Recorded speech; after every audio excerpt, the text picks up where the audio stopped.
सत्य को खोजने वाले सभी साधकों को हमारा प्रणिपात।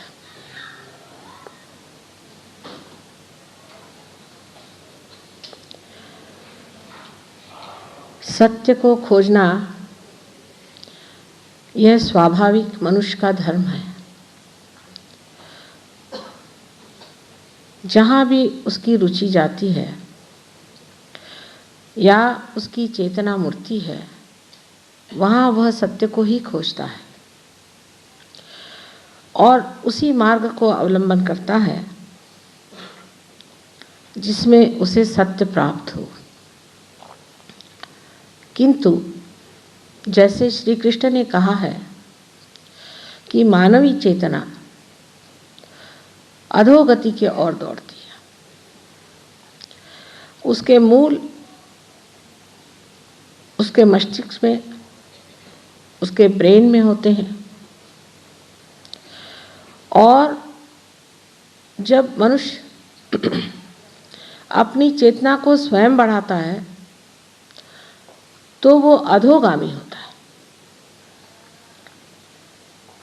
किस तरह से हम लोग अधोगामी होते गए हैं, इसका अगर दिग्दर्शन करना है तो आप पाश्चिमात्य देशों में जाकर देखेंगे कि वास्तविकता लोग नर्क में ही पहुंच गए हैं। मुझे पहले कहा गया था कि आप अंग्रेजी में भाषण दें, तो मैंने ये कहा कि अंग्रेजी भाषा में बहुत भ्रांतियां हैं, जिसके कारण कभी कभी बड़ी दिक्कत हो जाती है किसी बात को स्पष्ट रूप से कहना, जो कि साइंस की बात नहीं, लेकिन बहुत बड़ा साइंस है। परमात्मा का साइंस अचूक है, उसके कायदे पूरी तरह से अपने अमल पे जागरूक है। उनका कोई भी आसन ऐसा नहीं है जहाँ बैठने पर आप इस तरह से महसूस करें कि इसमें से आप डोल जाएंगे। लेकिन उस स्थिति में पहुंचने के लिए, जैसे श्री कृष्ण ने कहा है, हमें ऊर्ध्वगामी होना चाहिए। ऊर्ध्वगामी होने के लिए कोई व्यवस्था परमात्मा ने की होगी या नहीं, या सभी व्यवस्था हम ही लोग कर रहे हैं। आज अमीबा की स्थिति से इस स्थिति तक हम किस शक्ति के द्वारा पहुंचे, और अगर इस स्थिति में ही हमारा अंतिम उत्थान है और इसी स्थिति में पहुंचकर अगर हम अपने लक्ष्य पे आ गए हैं, तो फिर आज संसार इतनी आफत में क्यों पड़ा हुआ है। साइंसी की दृष्टि से आप विचार करें तो साइंस में भी हर समय जब भी कोई धारणा सामने रखी जाती है तो उसे हाइपोथेसिस ही कहा जाता है, और उसको सिद्ध करने पे ही माना जाता है कि ये सिद्धांत है, ये कायदा है, ये नेचर का लॉ है। पर वो भी बार बार वो बदलते ही रहते हैं, क्योंकि जो केवल सत्य है, जो एब्सोल्यूट है, वो आपकी आत्मा है। जब तक आप आत्मा के अंदर समाविष्ट नहीं होते हैं, जब तक आपका चित्त आत्मा के प्रकाश से आलोकित नहीं होता है, जो कुछ भी आप जानते हैं, समझते हैं, वो सब कुछ अधूरा है और कभी कभी गलत भी है। अब इसको देखिए कि हमारी अधोगति किस तरह से हमारे अंदर अपने आप घटित होती रहती है। सर्वप्रथम हमारे सहयोग में हर एक चक्र का एक तत्व होता है, उसके अनुसार नाभि चक्र पे हम स्वाहा की शक्ति बांधते हैं। स्वाहा ये आपके वेदों से ही आया हुआ। स्वाहा, स्वाहा माने हर एक चीज को खा लेना, हर एक चीज को हजम कर लेना। हर एक चीज पे हावी हो जाना, स्वाहा। देखिए ये शक्ति जब परमात्मा की ओर उठती है तो वह स्वधा हो जाती है। स्वधा माने, स्व माने आत्मा, और उसकी धारणा शक्ति हमारे अंदर आके हम गुरु तत्व को प्राप्त होते हैं। लेकिन जब यह स्वाहा बाह्य की ओर दौड़ने लग जाती है, जैसे कि मनुष्य की चेतना हमेशा बाहर की ओर दौड़ती है, तो इसका उदाहरण आप पाश्चिमात्य देशों में बहुत अच्छे से देख सकते हैं। अपने यहाँ तो अब भी लोग स्वाहा और स्वधा के बीच में थोड़े से चलने की कोशिश करते हैं, लेकिन वहाँ की जब स्वाहा शक्ति बढ़ी तो उन्होंने हमारे देश पे आक्रमण किया, चाइना पे आक्रमण किया, जिस देश पे जाए उसको ही हड़पते चले। ये तो परमात्मा की कृपा थी। मैं कहूँ हनुमान जी ने कुछ काम किया होगा जो कोलंबस अमेरिका पहुंचा, नहीं तो आज यहाँ हम न होते। यहाँ सब अंग्रेज बैठे होते या तो अमेरिकन बैठे होते, हम लोग न होते यहाँ। ये स्वाहा की शक्ति वहाँ बड़ी स्पष्ट रूप से दिखाई देती है कि सब चीज़ को किस तरह खा जाए। वही चीज़ उन्होंने हमारे अर्थशास्त्र में ही की है कि जहाँ तहाँ चाहे वहाँ हम पूरी तरह से सब पे हावी हो जाए, सबका हम हड़प लें। ये बाह्य की शक्ति। उसके बाद दूसरा जो चक्र होता है, जिसे कि हम स्वादिष्टान चक्र कहते हैं, जिसने कि ये पूरा अंतरिक्ष बनाया है, उसकी भूर्व की शक्ति वेदों ने वर्णित की हुई है। इस भूर्व की शक्ति में जब मनुष्य उतरता है तो चंद्रमा पे जा, इधर जा, उधर जा, इससे क्या फायदा है? करोड़ों रुपया फेंके दे रहे हैं। इस विश्व में कितनी परेशानियां हैं, कितनी आफतें हैं, उधर नजर नहीं है। करोड़ों रुपया फेंके दे रहे हैं किस चीज के लिए? कि चंद्रमा पे जाए। वहां जाने से क्या होगा? कौन सा लाभ आपको होने वाला है? जनहित क्या होने वाला है? किसका कल्याण होने वाला है? ये विचार नहीं। वही आक्रामक स्थिति कि हम चंद्रमा पे जाके बसेंगे। अंतरिक्ष में घूमा, लेकिन जिस वक्त ये शक्ति अंदर की ओर मुड़ती है, तब उसमें सौंदर्य दृष्टि, जिसको एस्थेटिक्स कहते हैं, जिससे कि अनेक तरह की कलाएं और सुंदरता जीवन में भी और सारे वातावरण में उत्पन्न हो सकती है। पर जब वो अंतरिक्ष में ही घूमने लग गए इस पृथ्वी को छोड़ करके, तो वो भूर्व पे से भू पे आ गए। भू माने पृथ्वी। भू हम मानते हैं सहयोग में, जिसे त्रिकोणाकार अस्थि कहते हैं, जिसे कॉसिक्स कहते हैं अंग्रेजी में, वो भू तत्व से बनाया है। और इसकी रक्षा करने वाले श्री गणेश भी ही पृथ्वी तत्व से बनाए गए हैं, और वो भी उसी के नीचे मूलाधार चक्र पे स्थित है। लेकिन जब हम भू पे भी आए तो मशीनें शुरू कर दी। करिए, मशीन भी करना मनुष्य का कार्य है, पर कुछ संतुलन नहीं। मानव में और मशीन में कुछ तो संतुलन होना चाहिए। जमीन को खोदते गए, ये निकालो वो निकालो, उससे अब बना बना कर क्या बनाया? तो धुआं फैला दिया है सारे आकाश में, जिससे सारे पेड़ मरे जा रहे हैं। बेरोजगारी आ गई। मनुष्य के हाथ की चीजें न बनने से कला खत्म हो गई। लोग सब दूर प्लास्टिक लिए घूमते, जहाँ जाइए वहाँ प्लास्टिक। कपड़े में भी प्लास्टिक है, दरवाजे को हाथ लगाई तो प्लास्टिक है, नल में हाथ लगाई तो प्लास्टिक है। कल हो सकता है पानी भी ये लोग प्लास्टिक का देना शुरू कर देंगे, और इससे नुकसान होने लग गया। फिर सो भू को इस तरह से तंग कर दिया। ऐसे भी ये पृथ्वी तो बहुत तंग है। इसको जितना हमने सताया है, जिसने हमें सस्य श्यामलाम हर तरह से हमें पूरित रखा, उसके हमने कोई भी इज्जत नहीं की। उसके आगे की जो स्थिति है वो तो इससे भी खराब है। फिर मूलाधार चक्र पे आ जाते हैं, जिससे हर चीज का निस्सरण होता है, एक्सक्रीटरी फंक्शन होता है। ये जो शक्ति है गणेश जी की, क्योंकि गणेश साक्षात हुंकार होने की वजह से कहीं भी रख दिए जाए कमल के जैसे खिलते हैं और उसकी सुगंध सारी सृष्टि में फैलती है। सो इस गणेश का उपमर्द करके और मनुष्य ने इतनी ज़्यादा अनैतिकता उस देश में पाई गई। ना कोई माँ है, ना कोई बहन है, ना कोई भाई है, ना कोई रिश्तेदारी नहीं, सिवाय इसके कि कोई ना कोई बहुत ही गंदा संबंध आपस में होता है, जो कि हम लोग मुंह से कह भी नहीं सकते और देख भी नहीं सकते।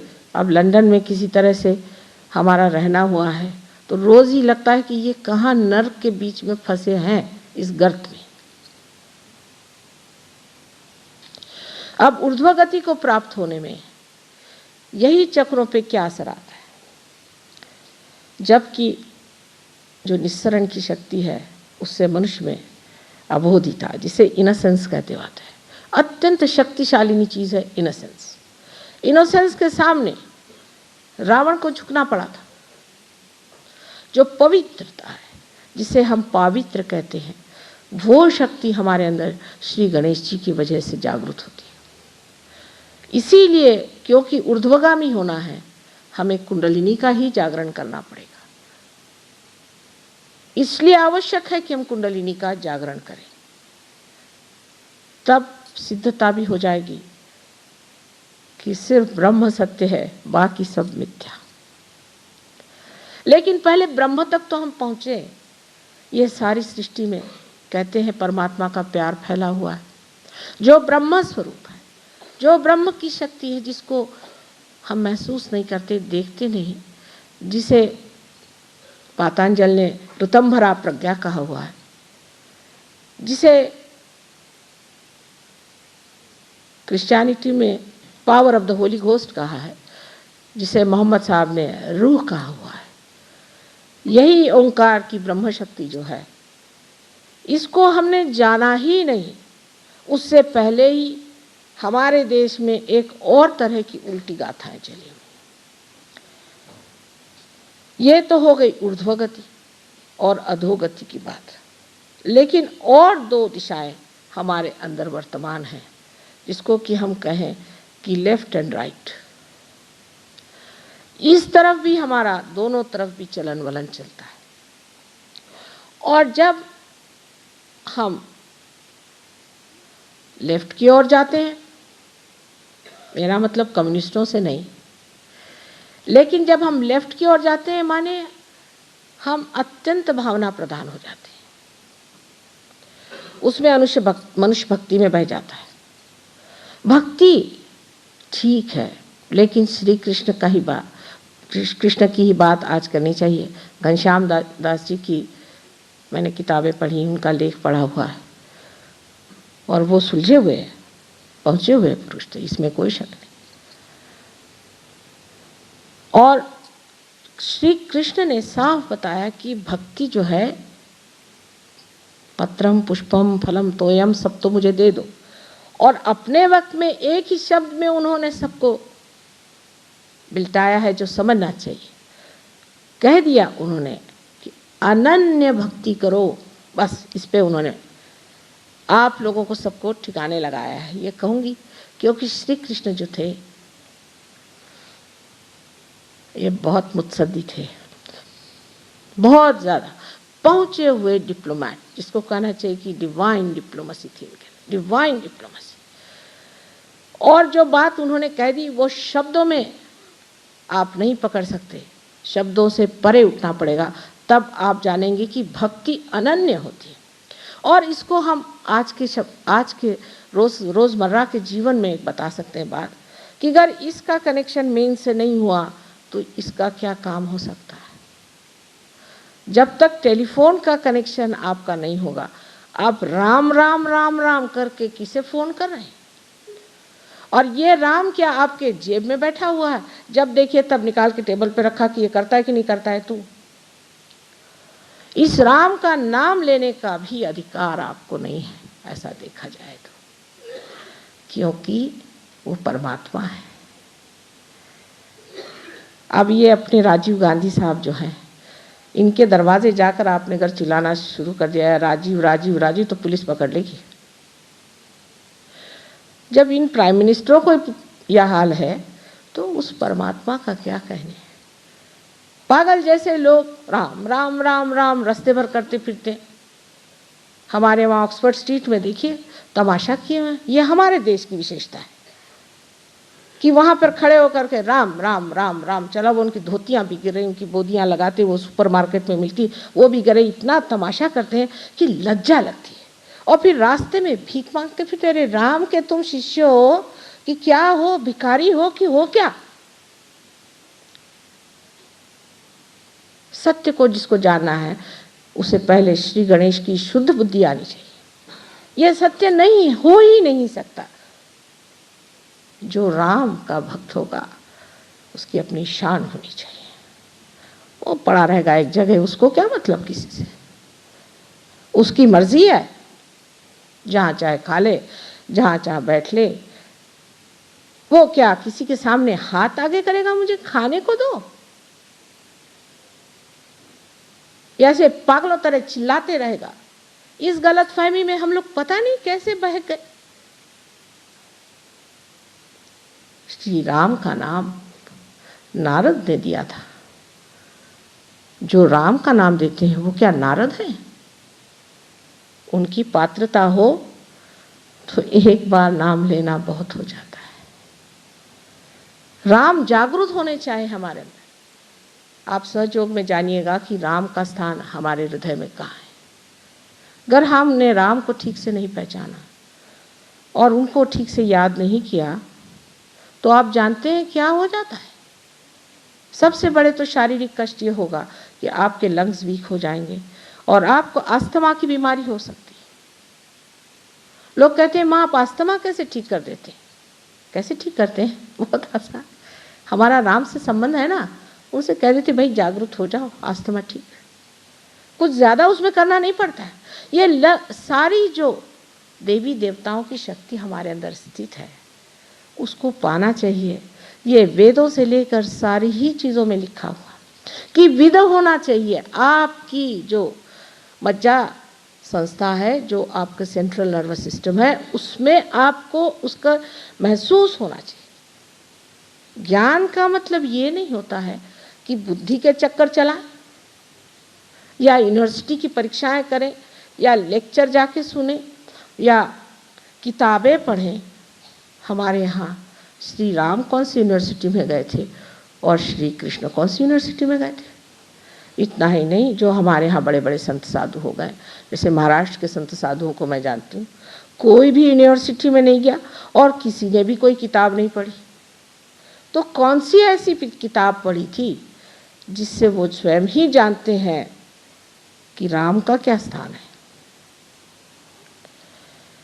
जो लोग सत्य के पुजारी हैं उनके लिए प्रथम आवश्यक चीज़ है कि वो इस मामले में ईमानदार हो जाए, और दूसरी परम आवश्यक चीज़ है कि अपनी बुद्धि शुद्ध करें। कुछ इधर पढ़ लिया, कुछ उधर पढ़ लिया, कुछ इथे जान लिया, कुछ ये कर लिया, सब जो है सर में, जैसे अमेरिकन सहयोगी कहते हैं there is lot of garbage in my head, कि कचरा बहुत मेरे सर में भरा हुआ। सो शुद्ध बुद्धि से ये कहना है कि हमें जानना है सत्य क्या है, और सत्य जो होगा सो ही होगा। आपके कहने से तो नहीं होगा ना। अगर आपने ये फूल देखे, इनका रंग सफ़ेद गर है, और अगर कोई कहे अंधा नहीं सफ़ेद नहीं इसका रंग लाल है, तो आप यही कहेंगे भैया तुम अभी अंधे हो, इसको देख लो। हम लोग देख रहे हैं, सब एक ही चीज़ देख रहे हैं। लेकिन मुश्किल तो यह है कि एक ही के अगर आँख ही और बाकी सब अंधे हो तो वो आँख वाले को फिर जहर दे दो, उसको क्रूस पे चढ़ा दो, उसको छलो, उसको सताओ। सारे जितने भी बड़े बड़े संत हो गए उनकी छलना। तो हमारे देश की जो दुर्दशा है वो इस वजह से है कि हम या तो लेफ्ट को मूवमेंट करते हैं या राइट को मूवमेंट करते हैं। अधोगति पर नहीं जाते। ये तो गणेश जी की कृपा इस देश पे है, क्योंकि ये योग भूमि है। इस भारतवर्ष को इतने धन्यवाद देने चाहिए कि इसने अपने गोद में आप लोगों को रहने की व्यवस्था की। इतनी बड़ी महान भूमि में रहते हुए भी हम इतने दुखी क्यों, सब लोग पूछते हैं। तो मैं यही कहूँगी कि हम या तो लेफ्ट को जाते हैं या राइट को जाते हैं। अब बात यह है कि माँ को तो सच्ची बात बोलनी चाहिए। मैं कोई यहाँ इलेक्शन लड़ने नहीं आई हूँ जो आपकी पसंद की बात करूँगी। जो सच होगा मुझे बताना पड़ेगा, और ख़ासकर कलकत्ते वालों को मुझे ज़रूरी बताना है कि जो सच है उसे आप जानिए। क्या बात है, बंगाल, सोनार बंगाल, और बाहर सब कहते हैं भूखे बंगाली, सो क्यों, सोनार बंगाल। यहाँ एक से एक कमल खिले, उसके सुगंध से सारा विश्व इसे मानता है। इतनी पुण्य भूमि में इतने बड़े उपद्रव क्यों हो गए, इतनी क्लांत स्थिति क्यों है, कोई सोचता क्यों नहीं? क्या बात है, किस लिए ऐसी दशा आ गई? माँ के लिए क्या बंगाल और क्या महाराष्ट्र और क्या पंजाब, सभी एक होता है। और कभी कभी बहुत दुख लगता है कि यहाँ पर महिषासुर को मारा गया था, वहाँ फिर महिषासुर का राज्य आ गया है, और महिषासुर को ही पूछते हैं। रामदास स्वामी ने कहा है, महिषा मर्दिला चंदने, भैंस को चंदन से रगड़ रगड़ के और उसकी पूजा कर रहे हैं। उस महिषासुर की पूजा आज यहाँ होती है, और वो ये तांत्रिकों के नाम से आपके घर घर में घुसे हुए लोग हैं। मैं कलकत्ते आने से शुरू से ही ज़रा अन्य मनस्क, वजह ये थी कि लोग मानेंगे नहीं मेरी बात। ये चक्कर इनके बड़े खराब हैं, इनके जाल आपके ऊपर पड़े हुए हैं। ये तो लेफ्ट साइड की बात हो गई कि कोई तकलीफ हुई गए तांत्रिकों के पास, कोई परेशानी हुई तांत्रिकों के पास, और बहुत से तो इनमें से गुरु बन के घूम रहे हैं और परमात्मा का नाम लेते हैं।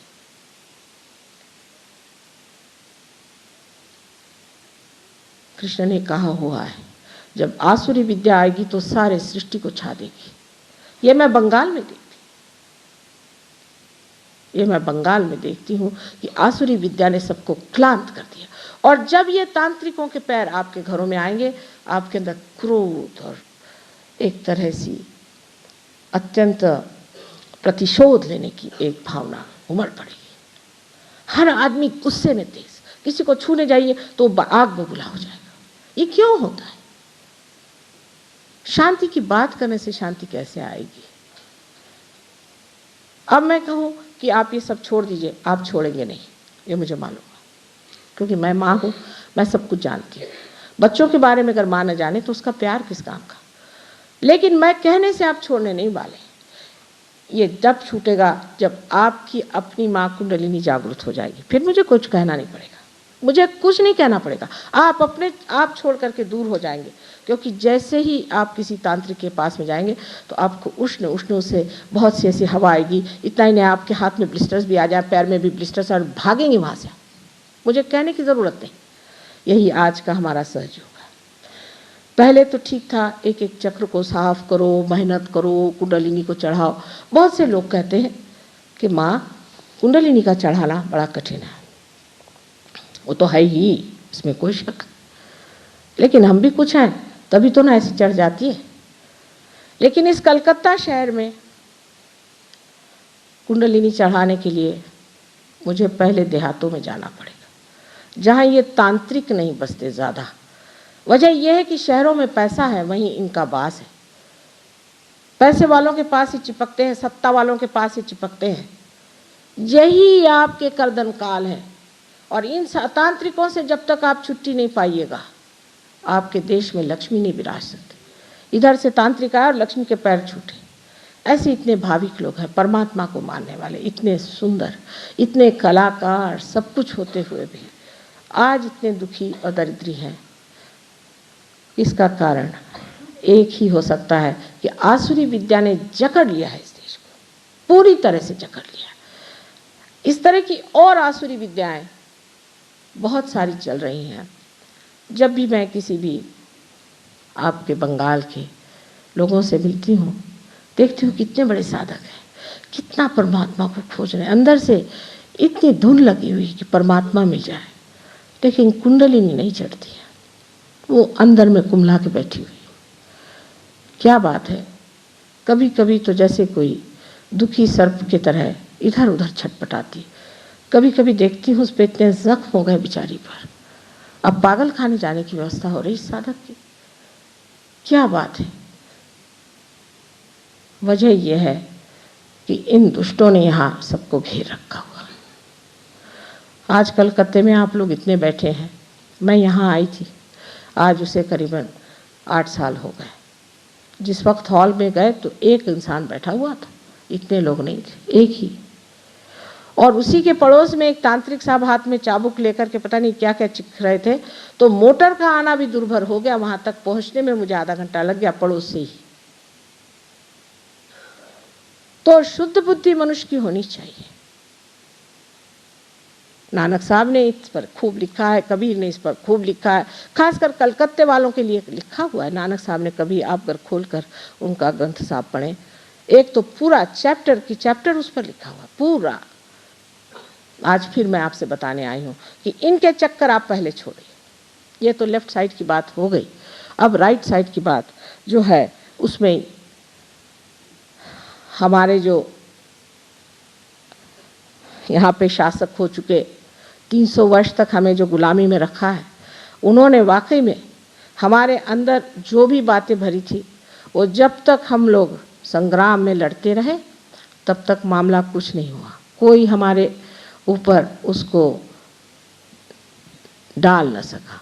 उनकी जो कार्य प्रणाली थी उससे हम लोग हटे रहे, पर जैसे ही उन्होंने अपना डेरा उठाया हम लोग जाके उनके डेरे पर बैठ गए। जो राइट साइड का आदमी होता है ये बहुत ज़्यादा अगली बात सोचते रहता है।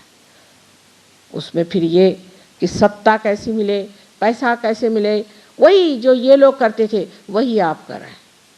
अब उनके बच्चे वहाँ ड्रग पी पी के मर रहे हैं। हमारे लिए ये बहुत अजीब सी बात लगती है कि इस लंदन शहर में एक हफ्ते में 2 बच्चे मारे डाल जाते हैं, वो भी माँ बाप स्वयं, अच्छे बच्चे। लंदन शहर के अंदर सिर्फ ये वहाँ के स्टैटिस्टिक्स हैं। कोई प्रेम नहीं, पैसे से प्रेम या सत्ता से प्रेम, लेकिन अपने बच्चों से प्रेम नहीं। गरीबी का एक फायदा है कि कम से कम आपस में प्रेम होता है, कम से कम बच्चों को प्यार करते हैं। सो ये जो पैसे की धुन शुरू हो गई तो उसमें क्या, उसमें पैसा मिला, उसमें बिजनेस हो गया, उसमें ठीक हो गया, जो भी करना चाहे ठीक ही है, उसमें क्या। इस प्रवृत्ति की वजह से आज वो इस दरार पे जाके पहुंचे कि उनके बच्चे अब सब ड्रग ले रहे हैं और आपके भी लेंगे। उस वो दिन दूर नहीं, आप भी ले सकते। क्योंकि जब जान लिया कि इस पैसे की पागलपन में हम वहां नहीं पहुंचे जहां पहुंचना था, जब ये समझ गए कि इस सत्ता में कभी तो ऊपर होते हैं तो कभी नीचे, तो कभी ऊपर तो कभी नीचे, शटलकॉक के जैसे घुमा करते हैं, तब पता हुआ कि इसमें भी आनंद नहीं है। तो आनंद कहाँ है, ये हमारे शास्त्रों में इतना सुंदर लिखा हुआ है। आपको आश्चर्य होगा कि सारे संसार में जो आज आप देख रहे हैं बड़े बड़े पेड़ सिविलाइजेशन के खड़े हुए हैं, एक पत्ता दूसरे पत्ते को नहीं जानता, एक पत्ता दूसरों से प्यार नहीं करता है। इसकी वजह क्या है कि इनकी जड़ें ही इनको मालूम नहीं, इनमें जड़ है ही नहीं। जड़ से उखड़े हुए लोग क्या कर सकते। फिर खासकर हमारे हिंदुस्तानी जो विलायत में जाके ठहरे हुए हैं, वो तो ऐसे ही, मैं कहती हूँ कि अगर आम का पेड़ जाके इंग्लैंड में लगाइए तो उसमें आम तो आएगा ही नहीं, लेकिन उसमें एप्पल भी नहीं आने वाला। वो हालत इन लोगों की है। और जो हम यहाँ बैठे हुए हैं वो इन्हीं से बहुत ही प्रेरित होकर के उनके ढंगों पे चले जा रहे हैं। और जब हम लेफ्ट साइड में रहते हैं तो उपास तपास दुनिया भर की फालतू के कर्मकांड, स्त्री आचार और ब्राह्मणाचार जिसे कहते हैं, इसमें फंस गए। और जब राइट साइड में चलते हैं तो इन लोगों का अनुचरण करके उन्हीं के खाई में हम जाके गिरेंगे। खाई दोनों ओर। सो ऊर्ध्वगामी जाने के लिए, इस मूल की ओर जाने के लिए कुंडलिनी का ही एक रास्ता है। अब कोई कहेगा कि श्री कृष्ण ने ये कहा नहीं कि कुंडलिनी कोई चीज़ है। 6000 वर्ष पूर्व की बात है। उस वक़्त सिर्फ अर्जुन से ही तो ना बात हुई थी, और वो भी युद्ध में। उस वक्त कहने की बात न थी कि कुंडलिनी क्या चीज़ है। जो बात कहनी थी सो कह दी कि ऐसे होना चाहिए, स्थित प्रज्ञ होना चाहिए। पहले ही उन्होंने उतरते साथ कह दिया। वो कोई बिजनेस वाले नहीं थे, तो जो सत्य था पहले कह दिया, पहले स्थित प्रज्ञ हो जा। पर कैसे भाई, कृष्ण से पूछिए कि कैसे। उन्होंने ये नहीं बताया, समय नहीं था, समय आचार होता है। उन्होंने बताया नहीं कैसे। उसके बाद कितने दिनों बाद महाराष्ट्र में ज्ञानेश्वर जी हुए। उन्होंने 6 अध्याय में बिल्कुल पूरी तरह से लिख दिया कि कुंडलिनी से ही यह कार्य होता है। लेकिन वहां फिर बताया गया, देखो भाई 6 अध्याय नहीं पढ़ना, इसी तरह से 6 अध्याय मत पढ़ो, क्योंकि लोगों के फिर पेट नहीं भर सकते। क्योंकि कुंडलिनी जागरण में कोई पैसे ऐसे की ज़रूरत नहीं, उसमें अधिकार की ज़रूरत है। तो ये हुआ कि 6 अध्याय पढ़ने का नहीं, बाकी सब पढ़ो।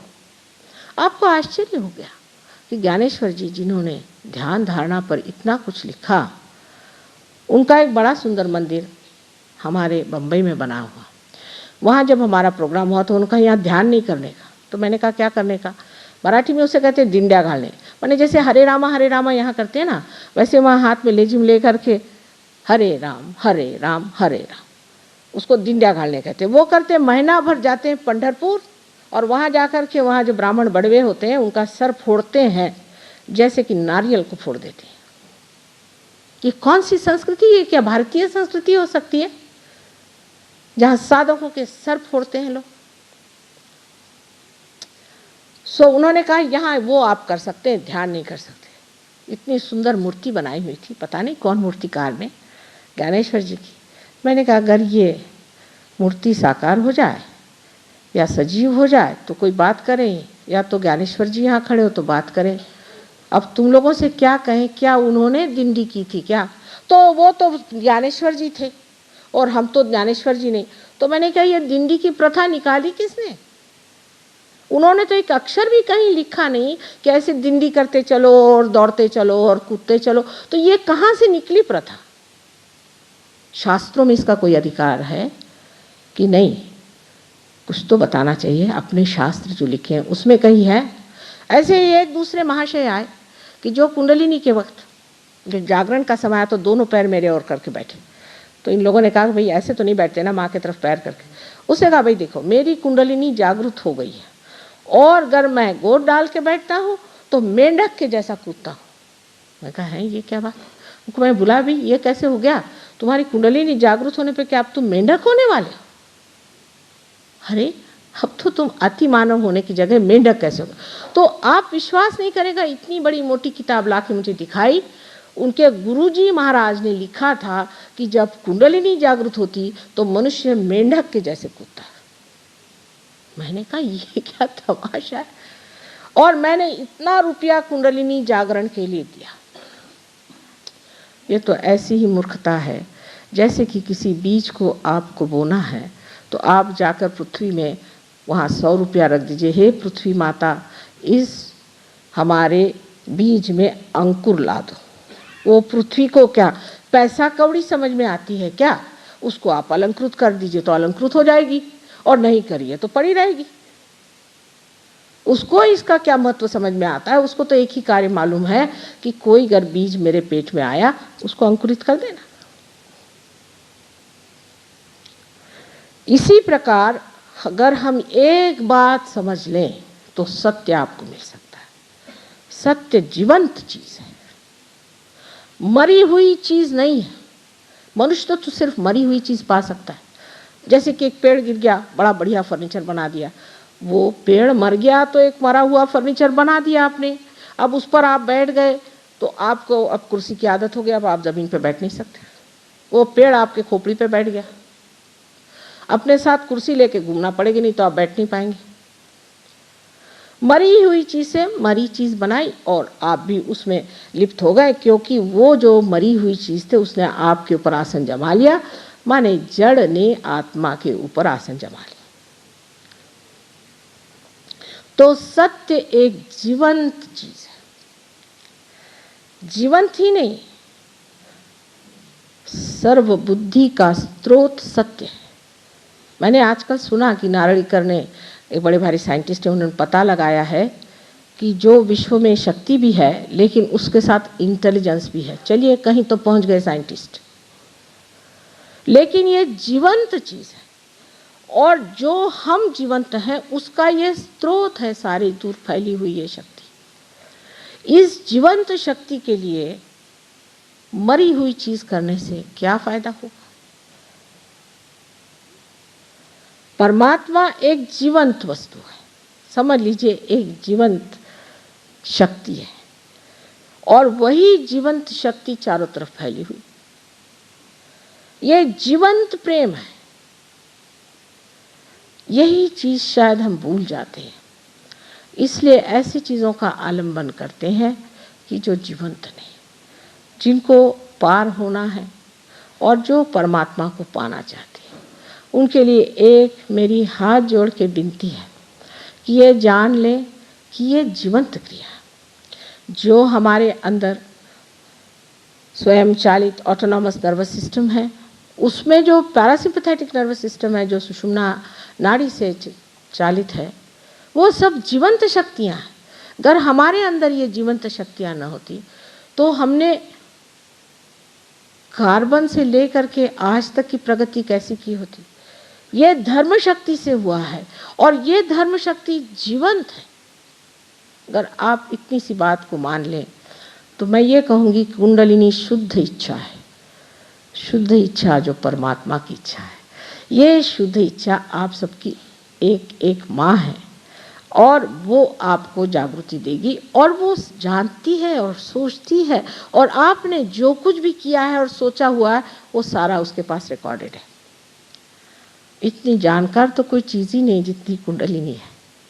वो उस क्षण के इंतज़ार में है कि आपको आत्म साक्षात्कार हो। आज के सहयोग में हमने यही सोचा कि अगर सामूहिक आमास लोगों को जागरूक कर दिया जाए तो क्रांति हो जाएगी आदमी। लेकिन हर आदमी की खोपड़ी एक जैसी नहीं होती, उसके अंदर की व्यवस्था एक जैसी नहीं होती, हर एक के कोई ना कोई चक्र खराब होते। तो बहुत मननपूर्वक ये जाना कि हर मनुष्य के आकार प्रकार किस तरह से एक साथ बिठाए जाएं, जिसे कि परम्यूटेशंस कॉम्बिनेशंस कहते हैं, और वो बिठा करके आज का सहयोग खड़ा इसलिए किया कि अगर आज हमसे कहें कि भाई देखो तुम इसका त्याग करो, ये करो, वो करो, तो यहाँ कोई बैठेगा ही नहीं और कोई त्यागने की बात ही नहीं होती। असल में ये तो बाह्य की बात है, त्यागना तो अंदर से होता है। जिसने त्याग दिया है वो किस चीज़ को त्यागेगा? जब त्यागा ही हुआ है तो अब त्यागेंगे किसको? जब कुछ पकड़ ही नहीं है तो त्यागने का क्या है? लेकिन ये जो बाह्य के मामले चलते हैं कि इसको त्यागो, उसको त्यागो, उससे कुछ लाभ होने वाला नहीं। तो ऐसा क्यों न करें कि सबके अंदर कुंडलिनी जागरूक तो कर दें। थोड़ी धुकधुकी क्यों न हो, थोड़ा प्रकाश कर आ जाए चित्त में, तो मनुष्य ये सोच लेगा कि हाँ ये कोई तो भी गड़बड़ चीज़ मैंने हाथ में पकड़ी है। अगर सांप हाथ में पकड़ा हो और हम कहें छोड़ो तुम्हारे हाथ में सांप है, अरे क्या कहते हो, हमारे हाथ में तो डोर है। अब भाई सांप है, छोड़ते क्यों नहीं? नहीं ये तो डोरी है। अच्छा, थोड़ी सी लाइट आते साथ अरे बाप रे छूट गई। इसी प्रकार हमें आश्चर्य होता है कि सहयोग में प्रदेश में इतने ज़्यादा शराबी लोग, अल्कोहलिक्स, दुनिया भर के गंदे काम करने वाले लोग, जिनको कि आरोपित किया जाता था कि ये छटे हुए बदमाश हैं और बड़े ही वायलेंट लोग हैं, एकदम शांत चित्त हो गए और उसके बाद स्थित हो गए उस जगह जहाँ उनका स्थान है, उस गौरव में, क्योंकि छूट जाती चीज़। आज जबकि एक आदमी को देखा था, आज आप अनेकों को देखा है। जीवंत चीज़ ऐसी धीरे धीरे ही चलती है। आज देर भी हुई और काम देर से भी शुरू होता है, लेकिन एक बात जाननी चाहिए कि हर एक चीज़ को योग साधन बनाने से पहले उसका समय आना पड़ता है। कभी भी देर हो जाए तो जिनमें सबूरी होती बैठे रहते हैं लोग, जिनमें नहीं होती चले जाते। वो चाहे आप टाइम से पहले शुरू करिए या बाद में चलिए, बेकारी लोग होते हैं। आज देर भी हुई तो हम देख रहे थे क्या करें, पहुंच नहीं पा रहे, जो भी असुविधा थी उसे देख रहे थे और ये सोच रहे थे कि जो भी है जैसी परमात्मा की इच्छा, जब पहुंचना होगा तभी पहुंचेंगे, उससे पहले तो पहुंच नहीं पाएंगे। कोई भी व्याकुलता नहीं। और म्यूज़िक भी जो हुआ, आप लोग सब इस इंतज़ार में थे कि माँ कब बात करेगी, और हम तो खूब मज़ा उठा रहे थे, क्योंकि उससे भी तो कुंडलिनी जागृत हो सकती है। अगर हम बोलें चाहे न बोलें, कुंडलिनी तो जागृत हो सकती ही है। पर आजकल ऐसा है कि अगर बोलिए नहीं तो लोग कहते हैं कि ये कुछ नहीं कर सकती, और अगर बोलिए तो भी झगड़े करते। बहरहाल जो भी हो, माँ तो ऐसी होती है कि वो सब अपने बच्चों की सारी ही बातें खूब प्यार से देखती है। ये सब चलते ही रहता है, ये सब होना ही है। ऐसा न हो तो आप लोग मानव कैसे। लेकिन एक बात माननी पड़ेगी कि जब मानव हुए हैं तो जो चीज़ आपकी अपनी है, अपनी संपदा है, आपका सब कुछ है, उसे क्यों न पालें। क्यों ऐसी चीज़ों के पीछे में, इन धारणाओं के पीछे में, ये मेंटल प्रोजेक्शंस बना बना करके मनुष्य ने जो बना लिया है अपनी तरफ, चारों तरफ एक किले बना के रखे। मैं कहती हूँ कृष्ण ने जो कहा सो हुआ, राम ने जो कहा सो हुआ। चलिए आज आप सामने मेरे हैं, पूछिए मुझसे और लीजिए इसे, पाइए इसे, फिर बात करेंगे कृष्ण और राम। इसीलिए बुद्ध ने हमेशा कहा कि बाबा पहले तुम लोग आत्म साक्षात्कार को प्राप्त हो, भगवान की बात ही नहीं करो, डेटीज की बात नहीं करो, सिर्फ एक ही बात करो कि आत्म साक्षात्कार हो जाए। क्योंकि उससे पहले बोलना तो ऐसा ही हुआ कि आँख के बगैर ही आप इतना सुंदर ही सभागृह उसके बारे में बताएं, जिसको दिखाई ही नहीं देता, उससे झगड़ा करने से फायदा क्या। इसीलिए उनको लोग कहते हैं कि वो अनिश्वरवादी थे। या जैनियों में भी ये विश्वास है कि उनके यहाँ भी अनिश्वरवाद है। सो बात थी। आप तो जानते हैं कि महावीर जी और बुद्ध बिल्कुल समकालीन थे, और दोनों ने यही सोचा कि मनुष्य जो खो गया है इन सब बेकार की चीज़ों में, इसमें निकालने का एक ही तरीका है कि सिर्फ आप निराकार की बात करो और उसमें भी सिर्फ आत्मा ही की बात पे लो। यही बात मोहम्मद साहब की हुई है कि उन्होंने सिर्फ निराकार की बात करी, पर बात ही रहेगी हर जगह। यह तो दिखाई देता है, इसका प्रत्यक्ष होना चाहिए और साक्षात होना चाहिए। और अगर आपके अंदर वो साक्षात हो जाए तो आपके हो भाग्य, और हमारे तो हैं ही। आप सबको परमात्मा सुबुद्धि दे। कल और परसों ज़्यादा विस्तार पूर्वक सारी बातें बताऊंगी। आज जो भी संगीत हुआ है उससे सब लोगों में शांति प्रदान हो और आप लोग अपने उत्तम मार्ग में परमात्मा को पाएं, यही माँ की एक सदिच्छा है। और कोई चीज़ मुझे नहीं चाहिए। जो कुछ भी मेरी शक्तियाँ हैं, जिसे शायद आप सोचते हैं, वो सब आप पा लीजिए तो मैं धन्य हो जाऊँ।